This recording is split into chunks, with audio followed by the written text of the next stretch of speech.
దేవునికి మహిమ. దేవుని వాక్యాన్ని ధ్యానం చేసే ముందుగా చిన్న ప్రార్థన చేసుకున్నాం.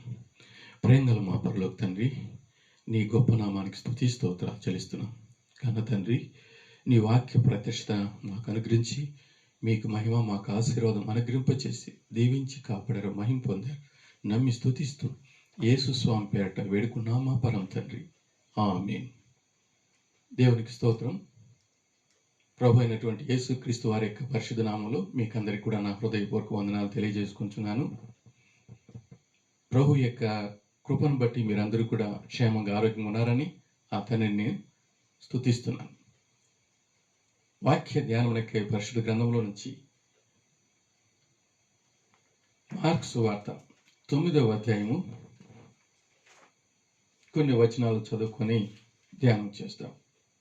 మార్కు సువార్త 9వ అధ్యాయము 19వ వచనం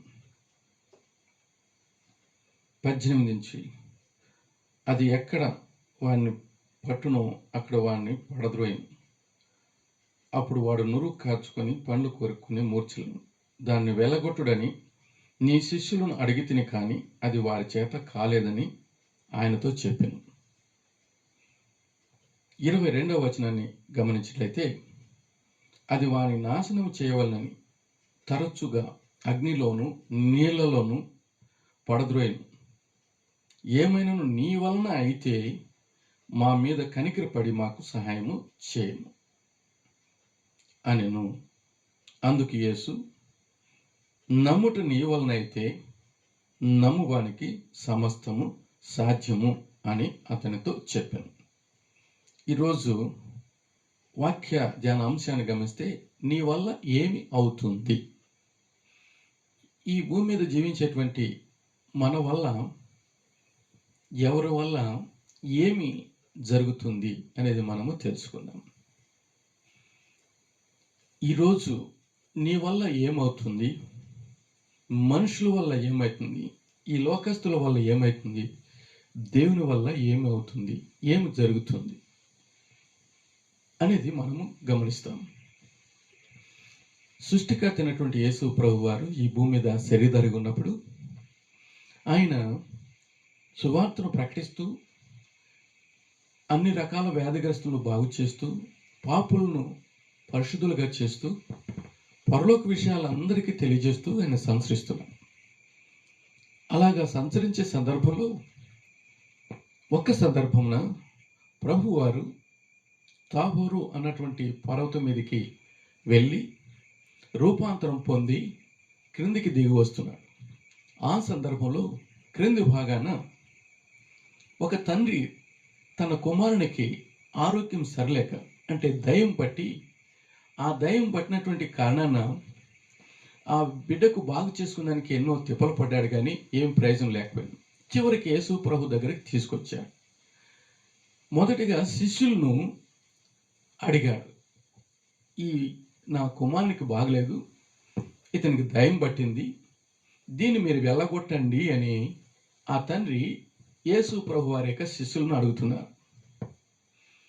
ఆ ప్రభు వారి యొక్క శిష్యులు దయ్యాన్ని వెళ్ళగొట్టలేకుండా పోతున్నారు. వెళ్ళగొట్టుట వారి చేత కాకపోతున్నది. యేసు ప్రభు వారి యొక్క శిష్యుల చేత ఏమి కాలేదంటే, దయ్యాన్ని వెళ్ళగొట్టేదానికి వారి చేత కాలేదు. ఎంతో ఆశతో వచ్చాడు, ఇప్పుడు నిరాశ చెందాడు ఆ తండ్రి. ఇక నిరాశతో వెనుదిరిగి వెళ్ళేటువంటి సందర్భంలో ప్రభువారు కొండ మీద నుంచి కిందికి దిగినప్పుడు అక్కడ విషయాన్ని అడుగుతున్నాడు. బాగలేనటువంటి ఆ కుమారుని యొక్క తండ్రి ప్రభువారితో ఈ విధంగా తెలియజేస్తున్నాడు, బోధకుడా, నా కుమారునికి దయ్యం పట్టుతున్నది. ఆ దయ్యం పట్టినటువంటి సందర్భంలో నీళ్ళ దగ్గర ఉంటే నీళ్ళలో పడేస్తుంది, అగ్ని దగ్గర ఉంటే అగ్నిలో పడేస్తుంది. మేము ఎంతగానో కాపాడుకొంచు ఎన్నో బాధలు పడుతున్నాం. నేను మీ దగ్గరికి తీసుకుని వచ్చాను, మీ శిష్యులను అడిగాను, వారు ఈ దయ్యాన్ని వెళ్ళగొట్టలేకపోయారు. నీ వలనన్న అయితే నా కుమారుని బాగు చేయము అని ఆ తండ్రి యేసు ప్రభువారిని అడుగుతున్నాడు. అనగా ఆ తండ్రికి శిష్యులను చూసినప్పుడు వారు బాగు చేయలేకపోయారు, వారి చేత కాకపోయింది, వారి వల్ల కాలేకపోయింది. ఇక యేసు ప్రభువును చూసినప్పుడు యేసు ప్రభు వల్ల అవుతుంది. ఇప్పుడు రెండిటి మధ్య ఉంటూ నీ వలన అయితే అని అడుగుతున్నాడు. ప్రభువారు ఏం తెలియజేస్తున్నాడంటే, నమ్ముట నీ వలనైతే నమ్మువానికి సమస్తము సాధ్యము. ప్రభువారు ఆ తండ్రితో అన్నాడు, నమ్ముట నీ వలనైతే నమ్మువానికి సమస్తము సాధ్యం. ఆ తండ్రి ఇప్పుడు ప్రభువాన్ని అర్థిస్తున్నాడు.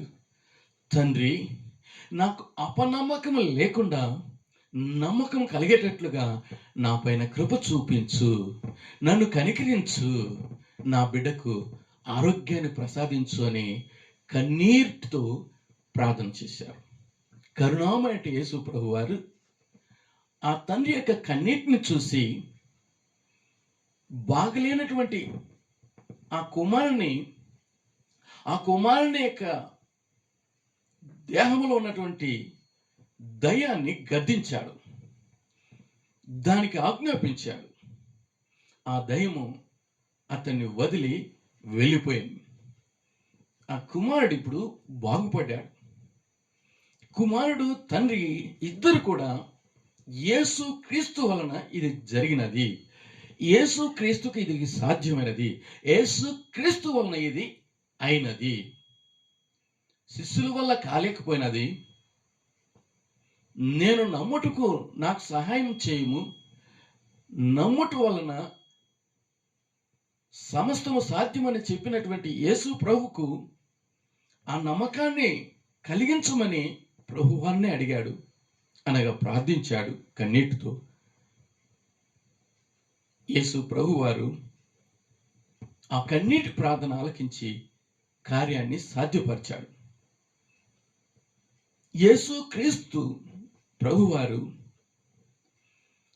తండ్రిని ఆ బిడ్డను కనికరించి మేలుతో నింపాడు. ఇప్పుడు వారు సంతోషంగా వెళుతున్నారు. దారిలో ఎవరికైనా కనపడితే వారికి చెప్తున్నారు, యేసు ప్రభు వలన ఇది సాధ్యమైనది.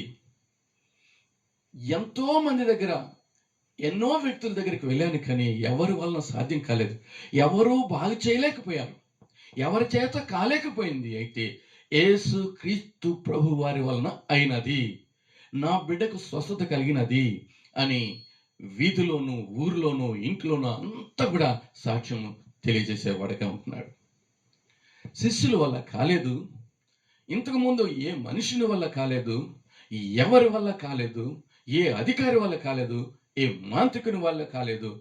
అయితే సృష్టికర్త అయినటువంటి యేసు క్రీస్తు ప్రభు వారి వలన కార్యము జరిగినది, ఆయన వలన అయినది.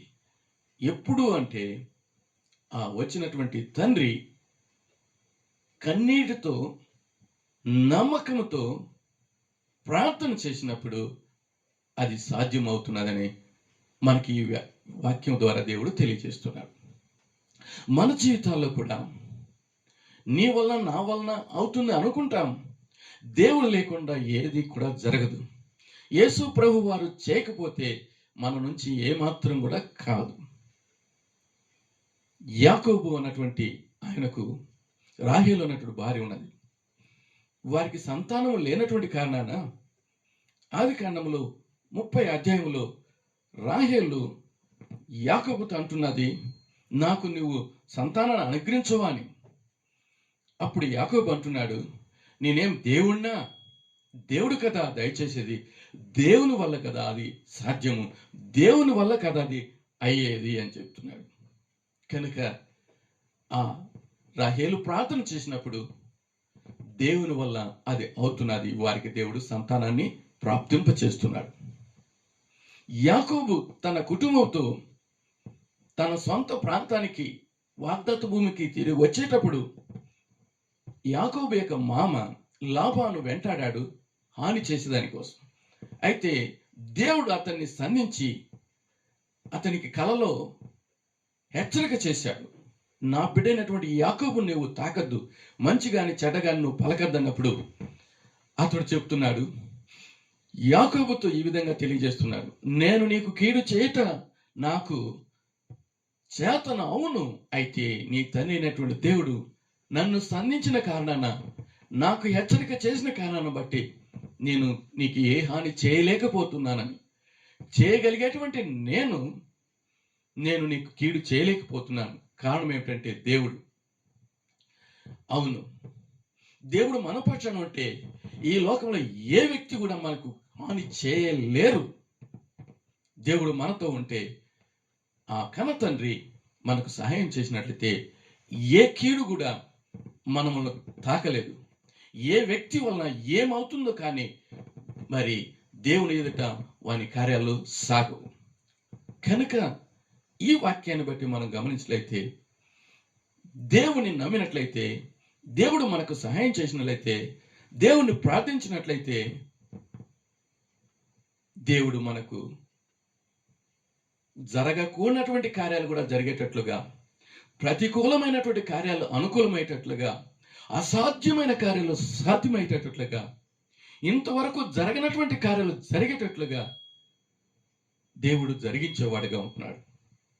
అది మన వల్ల కాదు, ఇంకెవరి వల్ల కాదు, అది దేవుని ఒక్కని వల్లనే అవుతుంది. అది గుర్తెరిగి ఆ తండ్రికి మనము మహిమ కలిగిస్తే ఎంతో ధన్యత. అది తెలుసుకుని ఆ తండ్రిని మనం స్తుతిస్తే ఎంతో భాగ్యం. ప్రభు వారి దగ్గరికి వచ్చినటువంటి తండ్రి కుమారులు ఎవరి వలన కాలేదు, కానీ ప్రభు వారి వలన అయినదని వారు ఎంతో కృతజ్ఞత కలిగి ఎంతగానో దేవుని మహింపరిచి వారు సంతోషంగా వారి యొక్క జీవిత యాత్రను సాగించగలిగారు. ప్రభు వారి యొక్క శిష్యులు తర్వాత ప్రభు వారిని అడుగుతున్నారు, ప్రభువా, మేమెందుకు ఆ దయ్యాన్ని వెళ్ళగొట్టలేకపోతే మా చేత ఎందుకు కాలేదు అని అడిగినప్పుడు ప్రభు వారు తెలియజేస్తున్నాడు, నమ్మకం వలనే, ప్రార్థన వలనే, ఉపవాసం వలనే అది సాధ్యమని తెలియజేస్తున్నాడు. శిష్యులు అడిగినట్లుగా నువ్వు నేను కూడా ప్రభుని అడిగినట్లయితే మనకు కూడా అదే జవాబు దేవుడు తెలియజేస్తాడు. ఇంతవరకు మన జీవితాల్లో, నీ జీవితాల్లో, ఎవరి జీవితాల్లో కార్యాలు సఫలం కాలేదు, అసాధ్యమైనయో మనము తెలుసుకొని నమ్మి కన్నీటితో ఉపవాసంతో ప్రార్థన చేస్తే దేవుడు మనకు కార్యాలను సాధ్యపరుస్తాడు. మనకి ఏ కీడు రాకుండా కాపాడుతాడు. దేవుడు మనల్ని భద్రపరిచే దేవుడు, సహాయం చేసేవాడుగా ఉంటున్నాడు. నమ్మదైన దేవుడు.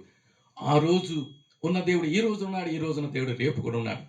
ఆ కన్న తండ్రి ఇప్పుడు ఎల్లప్పుడూ సదాకాలం ఉండేవాడుగా ఉంటున్నాడు. ఒకసారి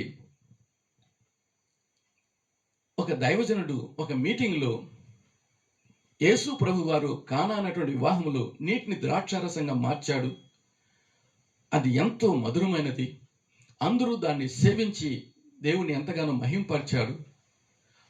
అలాగా దేవుని మహింపరిచేటువంటి కార్యము యేసు ప్రభు వారు చేశారని వాక్యము చెప్పినప్పుడు ఒక నాస్తికుడు అక్కడ నిలబడి, యేసు ప్రభు వారు అక్కడ చేసింది ఏమి గొప్ప కార్యం కాదు, నేను కూడా ఆ కార్యం చేయగలుగుతాను, నా వలన అవుతుంది, యేసుక్రీస్తు వలన ఒక్కని వల్లనే కాదు కానీ నా వలన కూడా అవుతుందని అందరిలో కూడా అక్కడ కొన్ని గ్లాసులు తీసుకొని నీళ్లు అందులో ఉంచి దాంట్లో కొన్ని కెమికల్స్ వేశారు, కలర్ ఉండేటివి. కలర్ మారింది. ఇప్పుడు చూడండి, యేసు ప్రభు వారు చేసినట్లుగా నేను కూడా చేశాను అని అందరికి చూపించారు.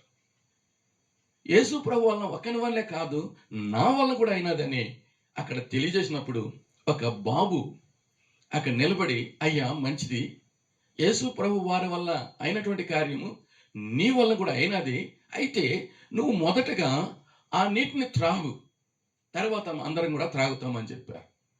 అది త్రాగితే అది విషం, కెమికల్స్. త్రాగలేకపోయాడు, ఓడిపోయాడు. అప్పుడు ఒప్పుకున్నాడు, దేవుడు ఒక్కడే ఆయన కార్యాలు జరిగించేవాడు. ఆయన కార్యాలు రక్షణ కార్యాలు, ఆశీర్వాదకర కార్యాలు, ఆశ్చర్యమైన కార్యాలు, దేవునికి మహిమయమే కలిగించేటువంటి కార్యాలు. నా బుద్ధిహీనతను బట్టి నేను అందరిలో కూడా ఈ విధంగా చెప్పాను, కానీ ఇప్పుడు నేను ఓడిపోతున్నాను. దేవుడు ఒక్కడే గొప్ప కార్యాలు చేసేవాడు. ఆయన వల్లనే సమస్తం జరుగుతుంది. మనుషుని వల్ల ఏది కూడా సాధ్యం కాదు. అయితే ఆయన నమ్మినప్పుడు, ఆయన ప్రార్థించినప్పుడు ఆ కార్యాలు జరుగుతాయని నేను ఇప్పుడు గుర్తెరిగాను. ఆ ఘనతను నేను కూడా తెలుసుకొని ఆయనను నమ్ముకుంటున్నాను. నేను కూడా ఇప్పుడు ఆయన బిడ్డగా జీవిస్తానని అందరిలో కూడా దేవుణ్ణి మహింపరిచే కార్యాన్ని దేవుడు జరిగింపచేశాడు. ప్రియ సహోదరుడ సహోదరి, మన జీవితంలో కూడా దేవుని కలిగిన వారిగా ఉండి దేవుని ద్వారా మన జీవితాలను కొనసాగించడానికి, అసాధ్యమైన కార్యాలు సాధ్యపరచడానికి ఆ ప్రభు యొక్క కృపను పొందుకొని ఆ కృపాసత్త సంపూర్ణమైన దేవుని మహింపరచడానికి దేవుడు కృపను అనుగ్రహింప చేయునుగాక. ప్రార్థన చేసుకుందాం. ప్రేమగల మా పరలోక తండ్రి, మేము ఈ జీవిత యాత్రలో ముందుకు సాగుతున్నాం. అసాధ్యమైన కార్యాలు సాధ్యపరిచేది మీ వలన అవుతుంది. ఈ లోకంలో ఎవరి వల్ల కాదు తండ్రి. ఒక తండ్రి కుమారునికి ఆరోగ్యం పొందుకునే దానికోసం ఎక్కడెక్కడనో తిప్పులు పడ్డాడు, కానీ ఎవరి వల్ల కాలేదు. కానీ నీ వల్లనే అయినది. అతడు తెలుసుకొని మేలు పొంది నిన్ను మహింపరిచాడు. మా జీవితాల్లో కూడా అలాగ నిన్ను మహింపరిచే భాగ్యాన్ని ప్రసాదించమని మనం చేస్తున్నాం. ఇంతవరకు ఎవరెవరి జీవితాల్లో ఏ కార్యాలు జరగకుండా ఆగిపోయాయో, నిన్ను అర్థించి నిన్ను ఆశ్రయించి ప్రార్థించి నమ్మకం ద్వారా సమస్తాన్ని సాధ్యపరచుకునేదానికి, మేలు పొందుకొని నిన్ను మహింపరచడానికి, నిన్ను ఘనపరచడానికి సహాయాన్ని అనుగ్రహింపచేసి దీవించి కాపాడి మీరు మహిం పొందమని, ప్రస్తుతం ఉన్నటువంటి ప్రపంచంలో కరోనా వ్యాధిని మీరే దూరపరిచి మానవాళ్ళని రక్షించి మీరే కృప దయచేసి మీ నామాన్ని మహింపరచుకోమని వేడుకున్నాం. నీ ఒక్కరి వలనే సాధ్యము తండ్రి.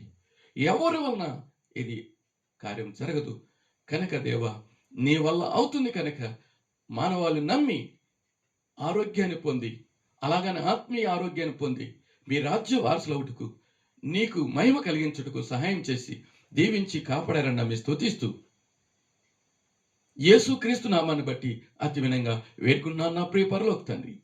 ఆమేన్. ప్రభువైనటువంటి యేసుక్రీస్తు వారి యొక్క కృపయు, తనైన దేవుని ప్రేమయు, పరిశుద్ధాత్మిక అనున సహవాసం ఆయన బిడ్డ అయినట్టు మనకందరికీ సమస్త పరిశుద్ధులకు ఇప్పుడు ఎల్లప్పుడు సదాకాలము తోడై ఉండును గాక.